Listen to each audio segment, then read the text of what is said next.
한국 테라와타 비쿠니 부산 삼보대 선원 삐아 바니니 스님 여러분들과 반갑게 인사 나누겠습니다. 여러분 안녕하십니까? 오늘은 상류타 니까야 읽어주는 삐아 바니니 스님 오늘의 방송으로 여러분들과 만납니다. 오늘 여러분들과 함께 읽을 상류타 니까야 내용을 살펴보도록 하겠습니다. 오늘은 화면에 보시는 것과 같이 상류타 니까야 제2권의 연기를 위주로 한 가르침 제12주제 2년 상류타 S12의 제2장 음식품 가운데 S12의 16번, S12의 17번 내용으로 여러분들과 함께 상류타 니까야 내용을 읽어드리도록 하겠습니다. 그러면 첫 번째 S12의 16번 담마 카티까 숫다 설법자 경입니다. 그때 뭐가 나오네요. 그때 어떤 비구가 세종께 다가갔다. 가서는 세종께 절을 올린 뒤 한곁에 앉았다. 한곁에 앉은 그 비구는 세종께 이렇게 여쭈었다. 세종이시여, 법을 설하는 비구, 법을 설하는 비구라고들 합니다. 세종이시여, 어떻게 해서 법을 설하는 비구가 됩니까? 비구여, 만일 늙음, 죽음을 염호하고 탐욕이 빛바래고 소멸하기 위해서 법을 설하면 그를 법을 설하는 비구라 부르기에 적당하다. 비구여, 만일 늙음, 죽음을 염호하고 탐욕이 빛바래고 소멸하기 위해서 돌을 닦으면 그를 출세간 법에 이르게 하는 법을 닦는 비구라 부르기에 적당하다. 비구여, 만일 늙음, 죽음을 염호하고 탐욕이 빛바래고 소멸하여 집착 없이 해탈하면 그를 지금 여기에서 열반을 실현하는 비구라 부르기에 적당하다. 주의 내용입니다. 돌을 닦는다라는 것은 개 신라로부터 시작해서 아라한 도까지를 도닦음이라고 한다고 알아야 한다. 같은 문장에 대해서 맞지마 니까야 주석서는 이렇게 설명한다.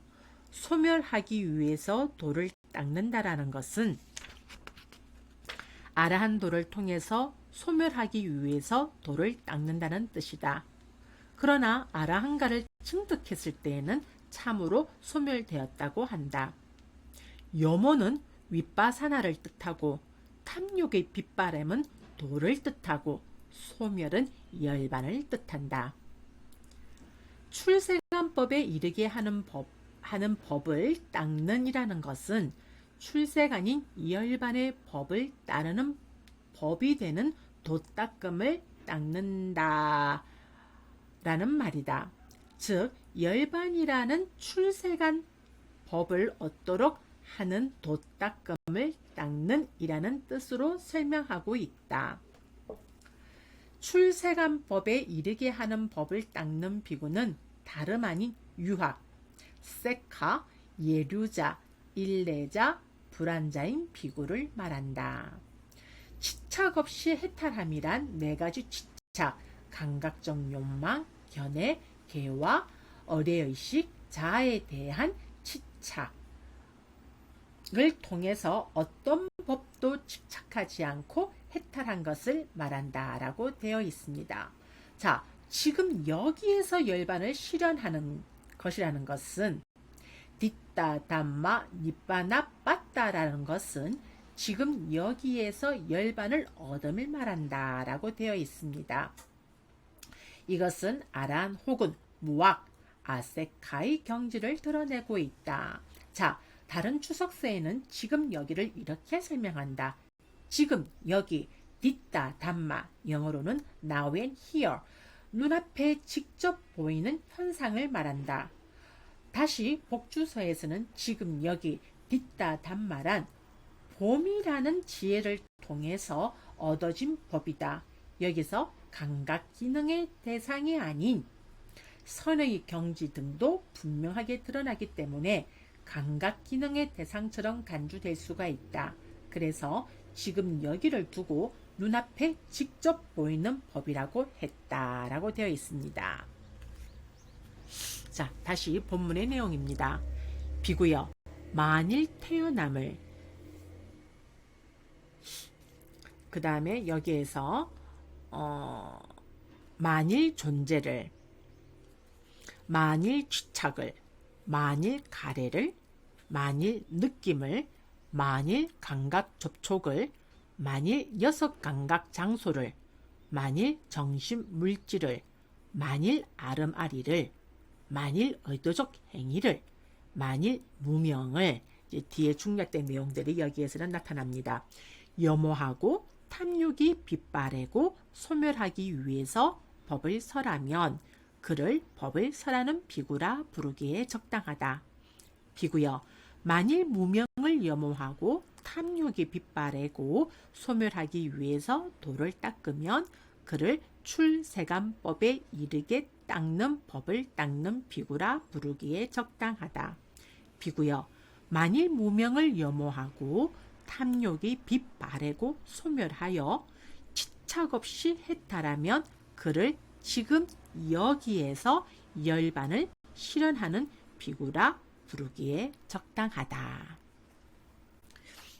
상유자 니까야 12의 17번 아젤라 까사빠 수따 나체 수행자 까사빠경입니다. 이와 같이 나는 들었다. 한때 세종께서는 라자가에서 대나무 숲의 다람쥐 보호구역에 머무셨다. 그때 세종께서는 오전에 온 매무새를 가다듬고 바로와 가사를 수하시고 걸식을 위해서 라자가로 들어가셨다. 나체 수행자 까사빠는 세종께서 멀리서 오시는 것을 보고 세종께 다가갔다. 가서는 세종과 함께 환담을 나누었다. 유쾌하고 기억할 만한 이야기로 서로 담소를 한 뒤 한곁에 섰다. 한곁에 서서 나체 수행자 까사빠는 세종께 이렇게 말씀드렸다. 만일 곧다마 존자께서 저희 질문에 대한 설명을 해주실 기회를 내어주신다면 저는 곧다마 존자께 어떤 문제를 질문 드리고자 합니다. 까사빠여, 지금은 질문한 적당한 때가 아니다. 우리는 이미 마을 안으로 들어섰다. 두 번째로 나체 수행자 까사빠는 세종께 이렇게 말씀드렸다. 만일 곧다마 존자께서 저희 질문에 대한 설명을 해 주실 기회를 내어 주신다면 저는 곧다마 존자께 어떤 문제를 질문드리고자 합니다. 까사빠여, 지금은 질문할 적당한 때가 아니다. 우리는 이미 마을 안으로 들어섰다. 세 번째로 나체 수행자 까사빠는 세종께 이렇게 말씀드렸다. 만일 곧다마 존자께서 저희 질문에 대한 설명을 해 주실 기회를 내어 주신다면 저는 곧다마 존자께 어떤 문제를 질문드리고자 합니다. 까사빠여, 지금은 질문할 적당한 때가 아니다. 우리는 이미 마을 안으로 들어갔다. 이렇게 말씀하시자 나체 수행자 까사빠는 세종께 이렇게 말씀드렸다. 저는 곧다마 존자께 많은 것을 여쭙지 않을 것입니다. 까사빠여, 그대가 원한다면 질문을 하라. 자, 여기에 주의 내용은 다음과 같은 내용이 있어서 읽어드릴까 합니다. 왜 세종께서는 세 번이나 거절을 하셨는가?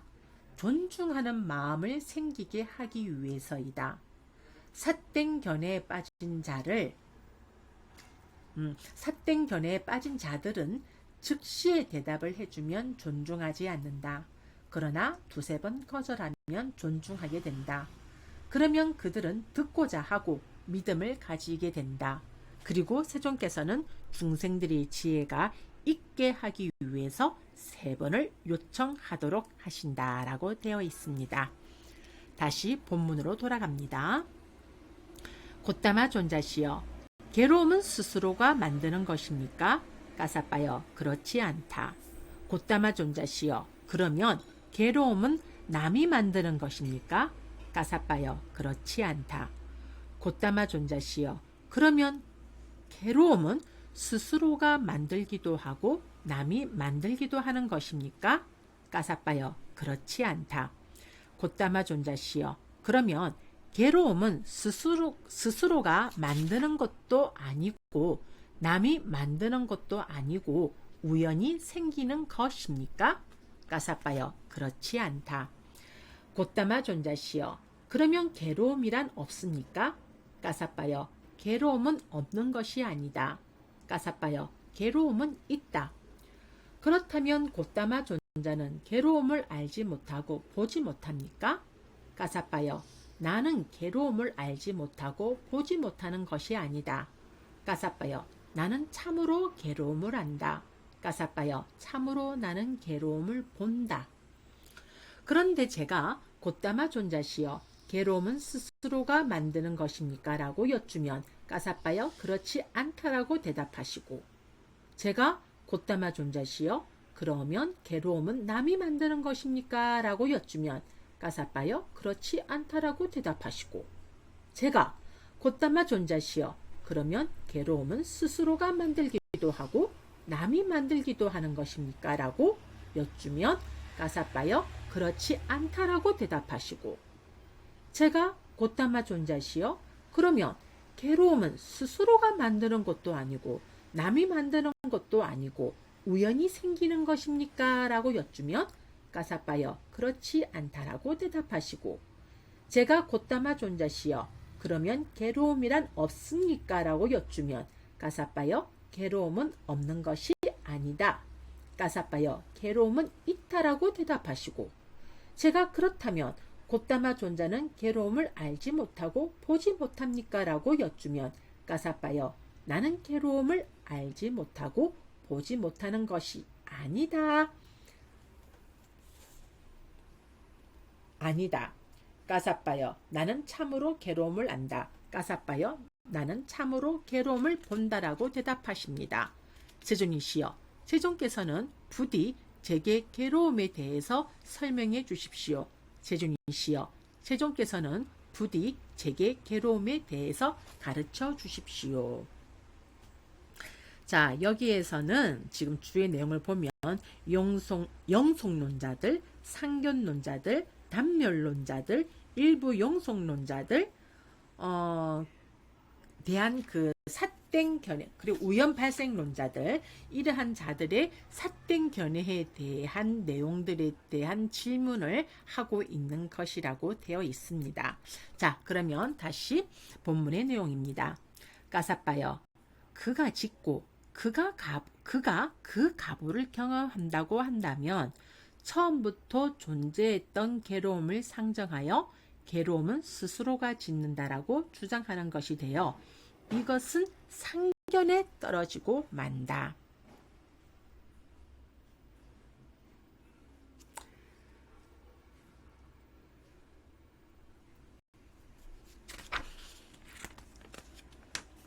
까사빠여.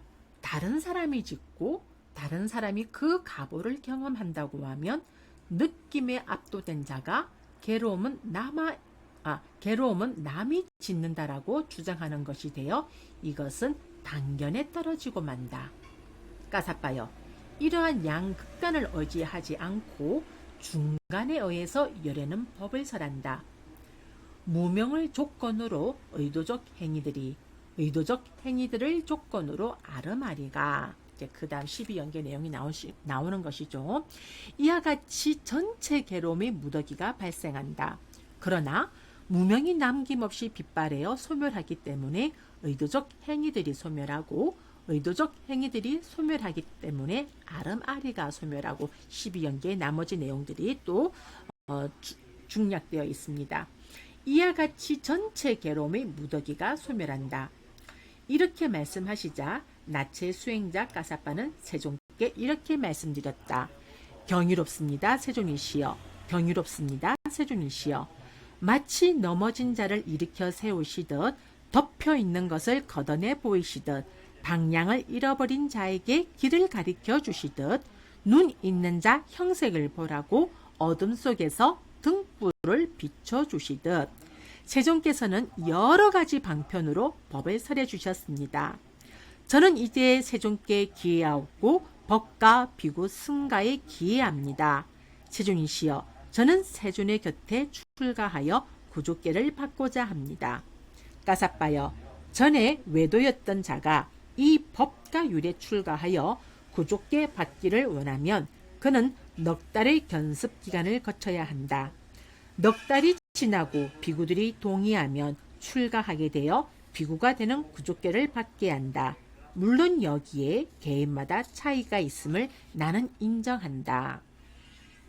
세존이시여, 만일 전에 외도였던 자가 이 법과 율에 출가하여 구족계 받기를 원하면 그는 넉 달의 견습 기간을 거쳐야 하고 넉 달이 지나고 비구들이 동의하면 출가하게 하여 비구가 되는 구족계를 받게 하신다면 저는 4년의 견습 기간을 거치겠습니다. 4년이 지나고 비구들이 동의하면 출가하게 하시어 비구가 되는 구족계를 받게 해 주소서. 나체 수행자 까사빠는 세존의 곁으로 출가하여 구족계를 받았다. 구족계를 받은 지 얼마 되지 않아서 까사빠 존자는 혼자 은둔하여 방일하지 않고 열심히 스스로 독려하며 지냈다. 그는 오래지 않아 좋은 가문의 아들들이 집에서 나와 출가하는 목적인 그 위없는 청정범행의 완성을 지금 여기에서 스스로 최상의 지혜로 알고 실현하고 구족하여 머물렀다. 태어남은 다했다. 청정범행은 성취되었다. 할 일을 다해 마쳤다. 다시는 어떤 존재로도 돌아오지 않을 것이다라고 최상의 지혜로 알았다. 자, 여기에서 이 율장과 대품에서도 언급되고 있는 항목인데요. 율장 주석서는 이를 외도의 따로 머뭅이라고 부르고 있다. 주석서에 하면 전에 외도였던 사람은 먼저 사미가 되게 하고 4개월이 지나서 대중의 동의를 얻어 구족계를 준다고 설명하고 있다. 그런데 만일 부처님께서 그가 별주를 거치지 않아도 된다고 인정하시면 별주의 가정이 면제된다고 한다. 까사빠 존자의 경우에는 출가하여 사미계를 받은 직후에 세존께서 대중의 동의를 받아 바로 비구계를 주셨다라고 한다라고 되어 있습니다. 이상으로 해서 오늘 상률다니까야 제12주제 X12의 16번부터 17번까지의 내용을 독송을 마치도록 하겠습니다. 사두 사두 사두